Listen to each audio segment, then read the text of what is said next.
70 million Americans just got a raise, and most of them are already falling behind because of it. No press conference announced it. No breaking news alert lit up your phone. The number just changed quietly, and if you or someone you love depends on Social Security or disability payments to get through the month, that number affects your entire life. So let's actually talk about what happened, what it means in real dollars, and what the bigger picture looks like. Because there's a lot more underneath the surface than a simple percentage point. Every year, the federal government adjusts Social Security payments to account for rising prices. This is called the Cost of Living Adjustment, or COLA. The idea sounds reasonable. Inflation pushes prices up, so benefits go up too. For this year, that adjustment landed at 2.5%. Now, before you decide whether that's good news or not, let's run the actual numbers because percentages are abstract and your bills are not. The average Social Security retirement benefit right now sits at approximately $1,976 per month. After the 2.5% increase, that's a monthly bump of roughly $49. $49! That's your annual raise from the federal government, delivered in monthly installments of $49. Over a full year, that adds up to about $588 more. For people receiving Social Security disability insurance, what most people call SSDI, the average monthly payment is around $1,537 after this adjustment. Before the increase, it was sitting at roughly $1,499. So that's an extra $38 per month, or about $456 more across the year. Does that number feel significant to you? Because it might be the difference between covering a prescription or going without it. That's not a small thing. Now, here's where it gets uncomfortable. And stay with me here because this is the part most coverage skips right over. The government calculates this annual adjustment using an index called the CPI-W, which stands for Consumer Price Index for Urban Wage Earners and Clerical Workers. Read that name again. Urban wage earners. Clerical workers. These are people who are still employed, still commuting, still buying lunches near an office somewhere. That is not the spending profile of a retired 70-year-old or disabled person living on a fixed income. Not even close. People receiving Social Security and disability benefits tend to spend a much larger share of their money on healthcare, prescription drugs, housing, and food. Those are the categories that have been rising the fastest over the past several years, often well above the general inflation rate that gets plugged into the COLA formula. So the raise is being calculated using a measurement that doesn't match the actual cost these households face. The formula is measuring the wrong people's expenses and using that number to adjust your check. Think about what that means practically. If your monthly rent increased by $100 this year and your check went up $49, you didn't keep up. You fell further behind. You are technically receiving more money and simultaneously losing ground. That is the quiet financial reality for a significant portion of those 70 million people right now. And here's what makes this even harder to sit with. This isn't a one-year problem. This is the pattern. Back in 2023, the COLA was 8.7%. That sounds impressive until you remember it was a direct reaction to some of the worst inflation this country had seen in 4 decades. You weren't getting ahead. You were catching up to damage already done. Before that spike, there were years the adjustment came in at 1% or 2%, or in some cases, literally nothing at all. Zero. So a 2.5% adjustment this year puts us back in that slow grind middle range. Not disastrous, not generous, just steadily insufficient for people who can't supplement their income any other way. Not everyone receives the same amount, so let's go through the categories clearly. Retired workers on the average benefit are now receiving roughly $1,976 per month. But that's the average. If you had higher lifetime earnings or worked more years before claiming, your benefit could be considerably larger, up to a maximum of $4,180 per month if you retired at full retirement age this year. That ceiling has also gone up slightly due to the adjustment. Workers receiving SSDI are now averaging around $1,537 monthly. Survivor benefits, paid to widows, widowers, and qualifying dependents, vary more widely based on the deceased worker's individual record, but the average survivor payment sits near $1,590 per month. Then there's SSI, Supplemental Security Income. This is important to distinguish from Social Security because they're different programs. SSI is needs-based, meaning it goes to people with very limited income and assets who are elderly, blind, or disabled. The maximum federal SSI payment for a single individual is now $967 per month. For a couple, it's $1,450. Take a moment with that. $967 per month is the maximum SSI payment for an individual. In most American cities, that number doesn't cover rent. Not even close to covering rent. And that's the ceiling, not the floor. So where does all of this lead over the next 10 to 20 years?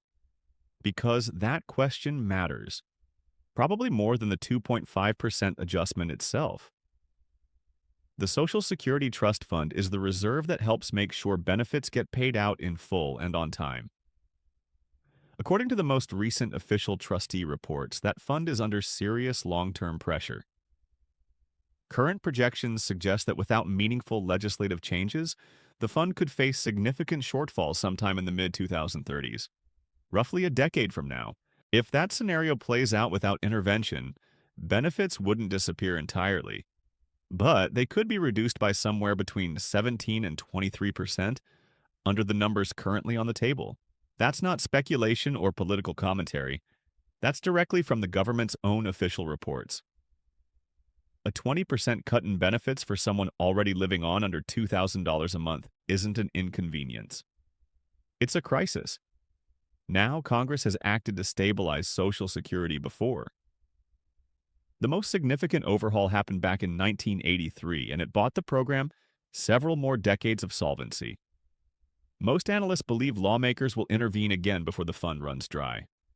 But the longer action is delayed, the more painful the eventual fix becomes.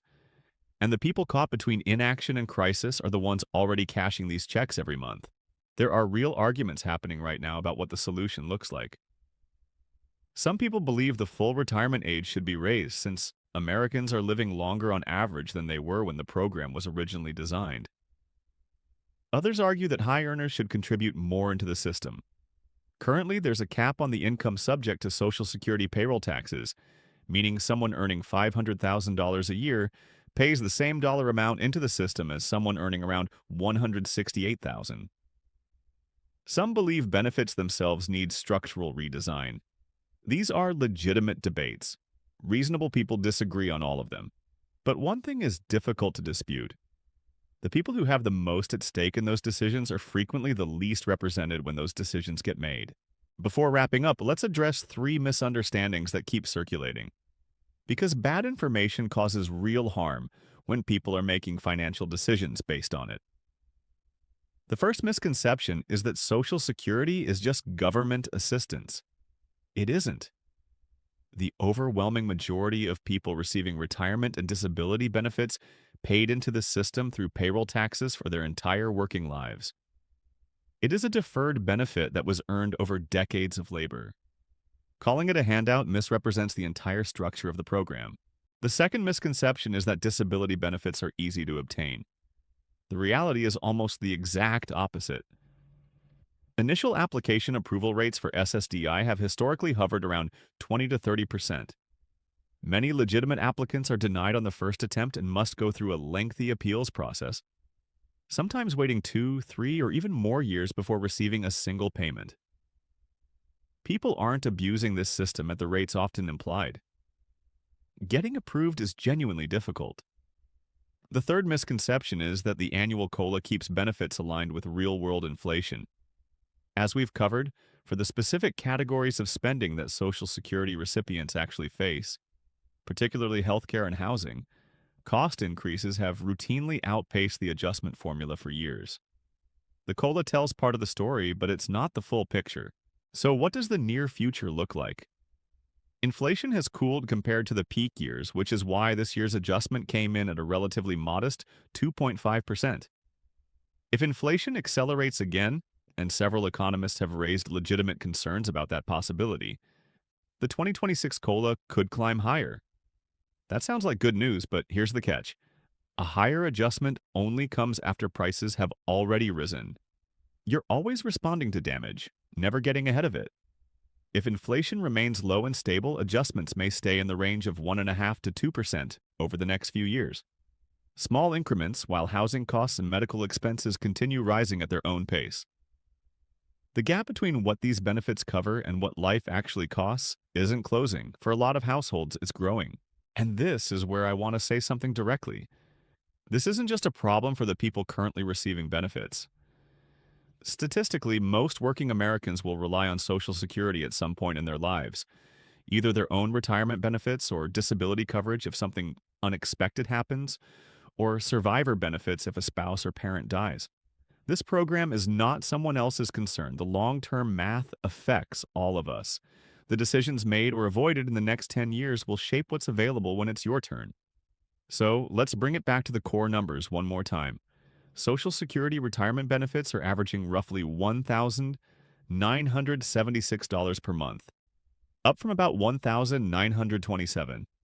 SSDI is averaging around $1,537, up from $1,499.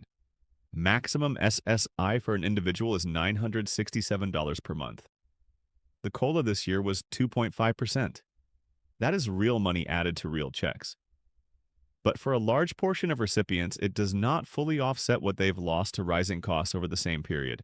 The larger forces, the trust fund trajectory, the long-term projections, the policy debates in Washington, those are moving slowly, but they are moving. And the direction carries real consequences for real people. If you're receiving these benefits or helping someone who is, the most practical thing you can do right now is make sure you fully understand what you're entitled to. Look into whether you qualify for state-level supplements, since many states add additional payments on top of the federal baseline. Pay close attention to any legislative proposals moving through Congress over the next few years, because the decisions coming will be significant. If you found this breakdown useful, please share it with someone who needs to hear it. A lot of people on Social Security and disability don't have anyone walking them through this in plain language, and they absolutely deserve to understand what's happening with their money. Make sure you like this video and subscribe to my channel so you don't miss the next update, because this story isn't finished. There are more changes coming and we'll cover every one of them. I want to know what you think. Does a 2.5% adjustment actually line up with the expenses you're dealing with day to day? Or does it fall short? Leave your answer in the comments below. Your experience matters, and other viewers need to hear it too.